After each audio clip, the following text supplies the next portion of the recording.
إن الحمد لله نحمده ونستعينه ونستغفره ونتوب إليه ونعوذ بالله من شرور أنفسنا ومن سيئات أعمالنا من يهده الله فلا مضل له ومن يضلل فلا هادي له وأشهد أن لا إله إلا الله وحده لا شريك له وأشهد أن محمدا عبده ورسوله صلى الله عليه وسلم يا أيها الذين آمنوا اتقوا الله وقولوا قولا سديدا يصلح لكم أعمالكم ويغفر لكم ذنوبكم ومن يطع الله ورسوله فقد فاز فوزا عظيما يا أيها الذين آمنوا اتقوا الله ولا تموتن إلا وأنتم مسلمون وبعد فإن أصدق الكلام كتاب الله وخير الهدي هدي محمد صلى الله عليه وسلم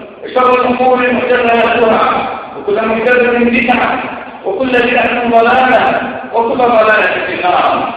معاشر المسلمين والمسلمات عباد الله المؤمنين والمؤمنات إخواني في الله أبناء المؤمنين أخواتي أمهات المؤمنات من الأمراض الخطرة والآفات المدمرة داء مضاد ومرتاح يمثل عواقب المحبة ويقطع حبال الأقربين يهدم أركان الخطر ويهدد الفتن والشر يضرب الشكوك والشقاق ويفرق بين الأحباب والأصحاب والعباد خلق سيء وسلوك خبيث مبني على الأوهام والإدانة والاتهام ألا وإنه سوء الظن بالمسلمين ذلكم الظن العظيم والمعصية الكبرى فكثيرا ما نسمع في مجال الناس يقولون فلان أراد كذا وعلان أراد كذا وزيد النار بقوله كذا وعمر النار باحتجاجه كذا مجرد أوهام وتشريع للمسلمين والمسلمات أحيان وأكوان مجرد أوهام وزور ظن نقيض وشك لا يمكن إلى الحق شيئا. يقول الله جل وعلا إن الظن لا يمكن إلى الحق شيئا. عباد الله أيها المؤمنون والمؤمنات سوء الظن سلوك غير حضاري في قلوب المتخلفين مبني على التخمين بسبب كلمة محتملة أو فعل ضريب يؤسس عليه وجود فعال وجود إنكار تؤدي إلى التراشق بالتهم تؤدي إلى وقت مشاكل الكل وقطع التواصل والحب تؤدي إلى التماثل والتطاوع تؤدي إلى التخاصم والتآلف تؤدي إلى التحسس والتجسس والغيرة والنميمة والقلب والشم والطهر والقتل وترك الدماء. لذا كان العلماء سوء الظن من أكثر الكبائر وأعظم الذنوب. لذا حرمه الله جل وعلا وحرمه رسوله. سوء الظن محرم في الكتاب والسنة وإجماع العلماء. يقول النبي في كتابه الزواجر عن اقتراف الكبائر الكبيرة الحادية والثلاثون سوء الظن بالمسلم. وفي ذلك يقول الله جل وعلا بعد أعوذ بالله من الشيطان الرجيم بسم الله الرحمن الرحيم يا أيها الذين آمنوا اجتنبوا كثيرا من الظن إن بعض الظن إثم. لما كان قليل الظن إثم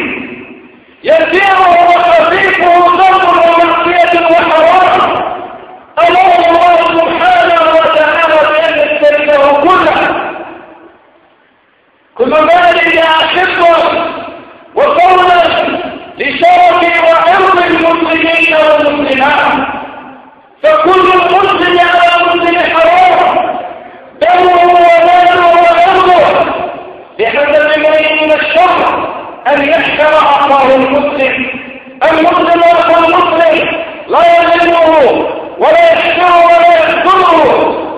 كل المسلم على المسلم حرام، دمه وماله وعرضه. وما أروع الآيات حينما تأتي مترابطات متتالية مبينات مبطلات، فإن كثيرا من الناس يقول لك أعبد وأشك لأتحقق، يقول أشك وأظن لأتحقق، فإن قال ذلك قلنا له إن الله تعالى يقول يا أيها الذين آمنوا اجتنبوا كثيرا من الظن إن بعض الظن إثم. فإن قال أتحقق يكون على يقين قلنا له قال الله تعالى ولا تجسسوا، فإن قال تحققت من غير شك ولا ظن قلنا له قال الله تعالى ولا يغتب بعضكم بعضا. ما هي الفائدة؟ ما هي النتيجة من تتبع عورات المسلمين؟ ما هي الفائدة والضرة من سوء الظن للمسلمين والمسلمات؟ ماذا يجنيه المسلم من اقترافه هذه الذنوب والكبائر؟ واسمعوا لحديث النبي صلى الله عليه وسلم كما هو في صحيح البخاري وصحيح مسلم وغيرهما عن ابي هريره رضي الله عنه وارضاه قال صلى الله عليه وسلم اياكم والظن، تحذير شديد وتخويف وتهديد ووعيد. إياكم والظن. لماذا؟ فإن الظن ليس بالحديث، إن الظن لا يغني من الحق شيئا، أوهام وشكوك وظنون. إياكم والظن، فإن الظن أكذب الحديث، ولا يتحسسوا ولا تجسسوا ولا تحاسدوا ولا تدابروا ولا تدابروا، وكونوا عباد الله أخوانا. ستنا من الذنوب المتنزلة، فمن لم يتق الله جل وعلا في أوله وقع في آخره. وكونوا عباد الله أخوانا. عباد الله أيها المؤمنون والمؤمنات، ليس من الإسلام ولا أخلاق الصالحين تأويل الألفاظ وذكر المعاني والفرح بالأخوات وترك الزلات والسقطات وإساءة الظن بالمسلمين.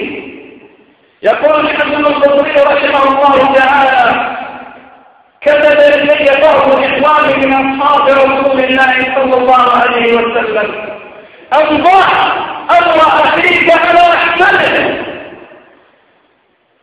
أي أحسن الظن بالمسلمين، فالأصل في المسلم براءة الذمة، وكل مسلم بريء حتى تثبت رجالته وتهمته. ضع أمر أخيك على أحسنه، ولا تظن بكلمة تخرج من امرئ مسلم شرا وأنت تجد لها في الخير محملا. لماذا يتأول الناس الألفاظ ويحملون على الشر والفساد وأبواب الخير كثيرة متعددة؟ ولا تظن بكلمة تخرج من امرئ مسلم شرا أبدا وأنت تجد لها في الخير محملا. وقد قيل اجتنس لأخيك 70 حمرا، اجتنس لأخيك 70 حمرا، فإن لم تجد ماذا؟ فإن لم تجد فزد من علمك. ولله دل الهدى رحمه الله تعالى يقول قد يوحد اللفظ وكله وفر ويكره الشيء وليس من فعله كله، ولكن السبب الأول والآخر الباطن والظاهر التي تجعل المسلم السيء النية وخبيث الطوية وشغله المحاكمة والإدانة والقلب والطعن والإهانة هو هشاشة العقيدة. هشاشة العقيدة وضعف الإيمان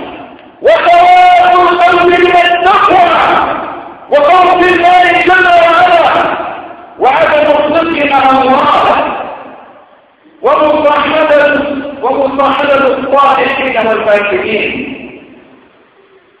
ماذا يتعلمه المسلم من مصاحبة الأشرار والفاسدين إلا الشر والفساد والطعن في النيات والفوائد والألفاظ؟ إذا لا فعل المرء ما أصله وطبق ما يعتاده من ترهب عاد محبيه بقول أداته وأصبح في شيء من الشك مظلم. أيها المؤمنون والمؤمنات، ليس من الإسلام في شيء الطعن في النيات والطعن في الضرائر وما يختلف في صدور الناس، فإن هذا من علم الملك الذي لا يعلمه إلا الله تعالى. يعلم السمع أخفى، يعلم خائنة الأعين ولا يخفي الصدور. ولكن للأسف الشديد تجد كثيرا من الناس يقسم لك ويحلف بالله تعالى أن فلان أراد بقوله كذا وأنه نار بفعله كذا، وهذا شرك بالله أيها المؤمنون والمؤمنات. ما أدراك أنه أراد ذلك؟ هل اطلعت على ما في قلبه؟ لا يطلع على السرائر إلا الله جل وعلا. تجد كثيرا من الناس يتتبعون العورات، يترصدون الصلاة ويفعلون في النيات.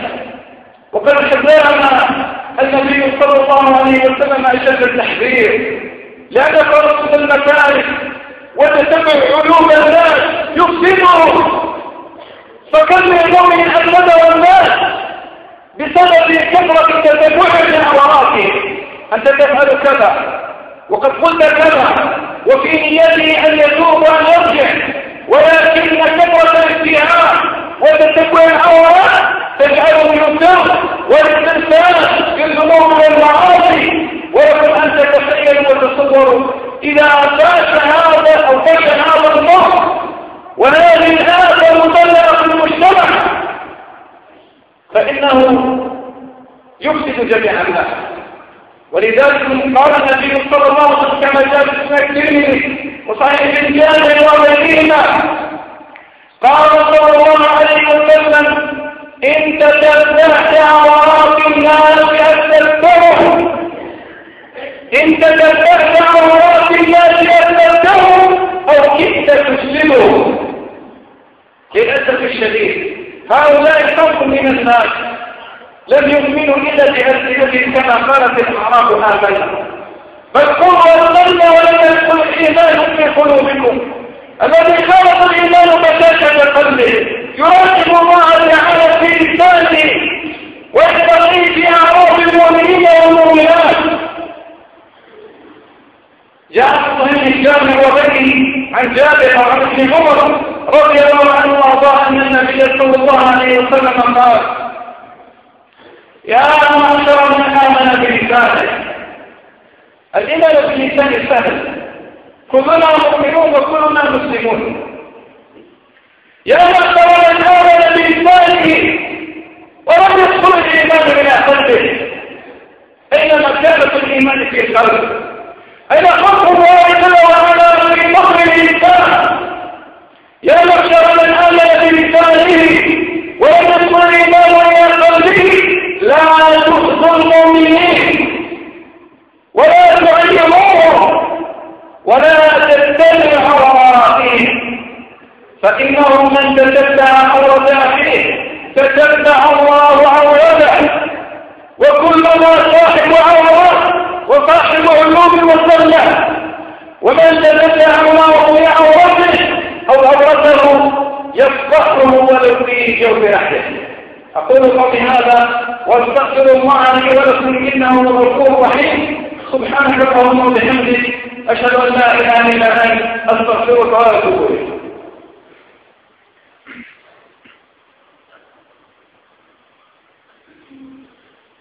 الحمد لله رب العالمين حمدا كثيرا طيبا مباركا فيه، وأشهد أن لا إله إلا الله وحده لا شريك له وأشهد أن محمدا عبده ورسوله صلى الله عليه وسلم. ثم أما بعد، وإن أعظم الذنب إثما، وإن أعظم الظلم إثما، وأكبره خبثا وجرما هو سوء الظن بمن خلق الأرض والسماء وبرأ الحب والنوى.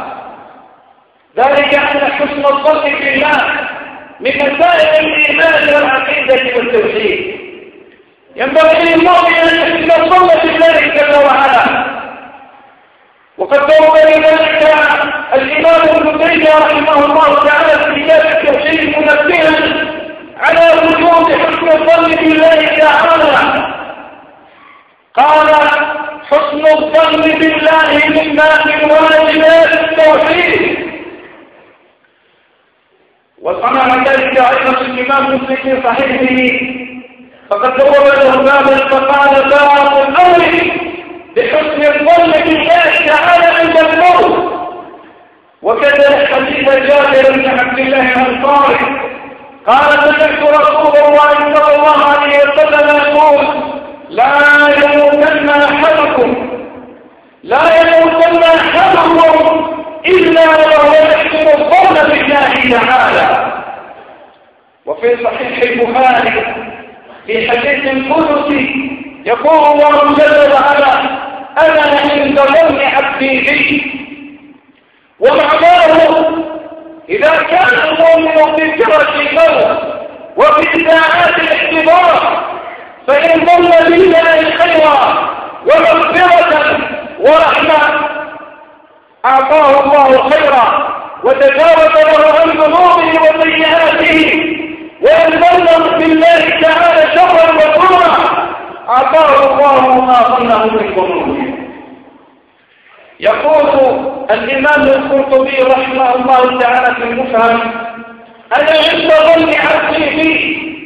قال: وأن يظن المؤمن عند الدعاء إجابة، وعند التوبة القبول، وعند الاستغفار المغفرة. ويقول ابن القيم رحمه الله تعالى: وما رأيت أن من أحسن الظن بالله تبارك وتعالى وظن به خيرا جزاه الله سبحانه وتعالى على إحسانه بقبول توبته ومغفرة ذنوبه. ومن أساء الظن بالله الذي قارف الكبائر والصغائر واستبدل بذلك، قال: كثرة الذنوب والمعاصي تورث ظلمة في القلب ووحشة في الصدر تجهله يسيء الظن بالله تبارك وتعالى. فلا يموتن أحدكم إلا وهو يحسن الظن بالله تبارك وتعالى. فاتقوا الله أيها المؤمنون والمؤمنات في أنفسكم، راقبوا ألسنتكم، اتقوا الله في أعراض المؤمنين والمؤمنات، لا تختلفوهم ولا تنظرهم ولا تسيئون الظن بهم. اتقوا الله جل وعلا، توبوا إليه يتوب عليكم ويغفر عليه يذنبكم، فإن سوء الظن من أعظم الذنوب وأكثر الكبائر التي تورث الإنسان موارد الهلاك والفناء. وفي الآخر أسأل الله تعالى أن يطهر قلوبنا من الشحناء والبغضاء. اللهم برحمتك يا أرحم الراحمين اغفر لنا ذنوبنا وأخذنا في ذنبنا. اللهم برحمتك يا أرحم الراحمين واغفر لوالدينا ولمن حملنا وهدانا ووفقنا. اللهم اغفر لمن كل معنا ولمن ساهم في مسجدنا برحمتك يا أرحم الراحمين. اللهم بعد قلوبنا من الشقاق والنفاق والرياء وسوء الأخلاق. اللهم بعد من سوء الظن ومن البلد والنميمة. اللهم ارض من التحسس والتجسس والتحاسس يا رب العالمين. اللهم ألف بين قلوبنا واجمع شملنا ووحد صفوفنا وارزق على من ضلنا وعادانا يا رب العالمين. اللهم انصر السنة وأهلها واخذل البدعة وأصحابها. اللهم انصر الإسلام والمسلمين واخذل الكفار والمشركين وأعداء الدين. اللهم نشد شملهم وطلق جمعهم وزلزل الأرض بكثرتهم. اللهم برحمتك يا أرحم الراحمين تقبل منا صالح أعمالنا إنك سميع قريب مجيب ووفق لك أمورنا مما تحب وترضى وسددهم من طائفتنا والرجال. وآخر دعوانا الحمد لله رب العالمين والصلاة والسلام على محمد وعلى آله وصحبه